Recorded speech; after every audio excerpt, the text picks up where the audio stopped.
किंचित भी धर्म नहीं है। व्यवहार से इसलिए कहते हैं कि यहाँ आके जीव अपने को अनंत भगवान से मिलान करेगा कि मैं आत्मा हूँ, शरीर नहीं। बस इतना तो काम है। भ्रम क्या है कि शरीर में हूँ, तो पुत्रादि मेरे हैं।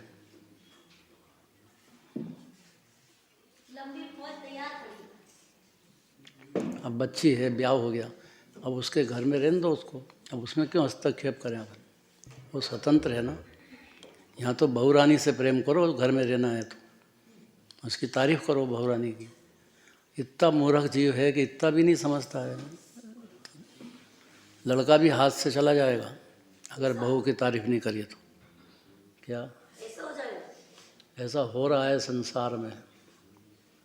ये जीव भोंदू है, कुछ नहीं समझता इतनी बात। व्यवहार भी नहीं समझता है, कैसा व्यवहार से रहना, दूसरे जीव से कैसे फॉलो करना, एक इंद्रिय दो इंद्रिय उनको भी कैसे सुरक्षित करना। अहिंसा परमो धर्म पहला शब्द है जैन धर्म में। तो दूसरे जीव के हिंसा नहीं हो, और अपनी परिणति में पुण्य और पाप दोनों भाव से हिंसा होती है, धर्म नहीं होता पुण्य भाव से। तो फिर ज्ञानी के क्यों होते हैं? बस यही प्रश्न है भाई। कोई जीव जल्दी जाए, कोई जीव देर से मोक्ष जाए, जाना तो मोक्ष है ना सबको। तो ज्ञानी है, अभी अभी चारित्र मोह बहुत होता है, तो कोई धीरे धीरे जाए, और कोई अंतर मुहूर्त में सम्यक दर्शन हुआ और आत्म ध्यान में लीन होकर के मुनिराज बन के मोक्ष चले जाते हैं। हर जीव की स्वतंत्रता है। दूसरे जीव को देख देख के जलने से कोई फायदा नहीं है। ये तो इतने शास्त्र पढ़ते हैं, कोई त्याग तो करते नहीं है, त्याग तो करते नहीं है, मुनिराज को मानते ही नहीं है। और ये बड़े भारी दो शल्य हैं जीव को, बड़े भारी शल्य अंदर चलते हैं। इस सिद्ध क्षेत्र के पूजन करके, तो ये तो क्षेत्र है, तो इसकी पूजन से क्या फायदा है? वहाँ से ठीक 7 राज्य ऊपर विराजते हैं, बातें नहीं है ये।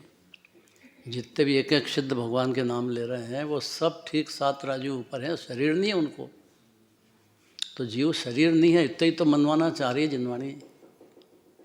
भाई आत्मा है जीव, शरीर नहीं है। अब ये उलट गया कि मैं तो शरीर हूँ, शरीर के रिश्तेदार मेरे हैं, मैं ही खाता पीता हूँ, मैं ही बोलता हूँ। पर अब जीव बोल ही नहीं सकता है, भाषा वर्णा जीव कैसे करेगा? ऐसी अनंत भगवान की ये बातें सुनता नहीं है जीव जिनवाणी की, इसलिए भटकता है। इसलिए पुण्य के गीत गाना और धर्म मान लेना और उसमें डूब जाना मिथ्या दृष्टि जीव है। तो वो कुछ भी नहीं सुनता जिनराज की। उनकी पूजन करें सिद्ध भगवान की, सिद्ध क्षेत्र की क्यों? वहाँ से ठीक गए ना ऊपर, तो इसलिए वो क्षेत्र भी पूज्य। क्षेत्र भी पूज्य इसलिए है कि अपने को याद दिलाता है कि देह में आत्मा है। याद इतना करना है कि मैं आत्मा सिद्ध समान हूँ। ऐसा मान लेने से सम्यक दर्शन ज्ञान और चारित्र शुरू हो जाता है जीव को।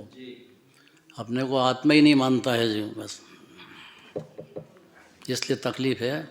इसलिए जो जीव पुण्य के और पुण्य के फल के गीत गाता है, पहले तो पुण्य करने की फुर्सत ही नहीं है जीव को, और कदाच हो जाए तो उसका फल के अंदर डूब जाता है। बस ये गड़बड़ है यहाँ। भाई पुण्य होवे, ज्ञानी को भी होता है, मुनिराज को भी होता है, लेकिन उसके फल में डूबते नहीं हैं। फल में डूबने में मिथ्या दृष्टि होता है जीव। तभी तो पाप से बच करके पुण्य में लगने में भी महापुरुषार्थ है जीव को। लेकिन लग भी गया है तो उसमें डूब जाने से मिथ्या दृष्टि बना रहता है। भला मान लेना, धर्म भगवान कर देंगे तारो तो तर जाए। भगवान ने रोक दिया क्या? कह दिया उन्हें दिव्य देने को, मेरे जैसा आत्मा तुम हो, अनंत गुण है, स्वतंत्र है, अपनी आत्मा में लीन हो जाओ। इतनी बात है, क्योंकि ये तो जीव है, परमात्मा ही है। इतना दिव्य धनी में कहा, उसके अनंत गुण बताए भगवान ने। कोई जल्दी इधर सुना और मुनिराज बन के 8 बरस की उम्र में अनंत जीव चल गए, सिद्ध हो गए।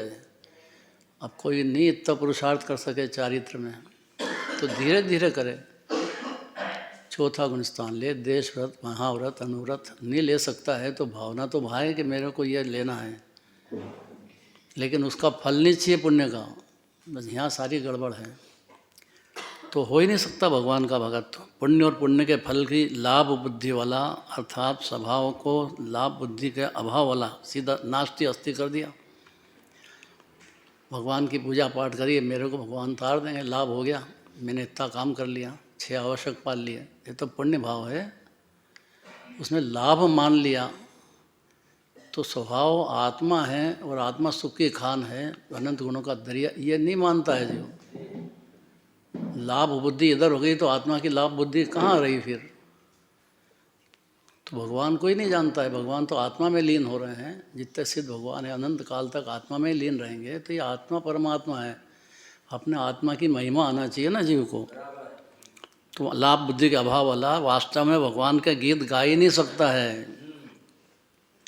यहाँ तो पुण्य के गीत गाएगा और पाप में डूबेगा, पुण्य के फल में पाप में चला जाता। चलो महावीर भगवान की जय। जय हो।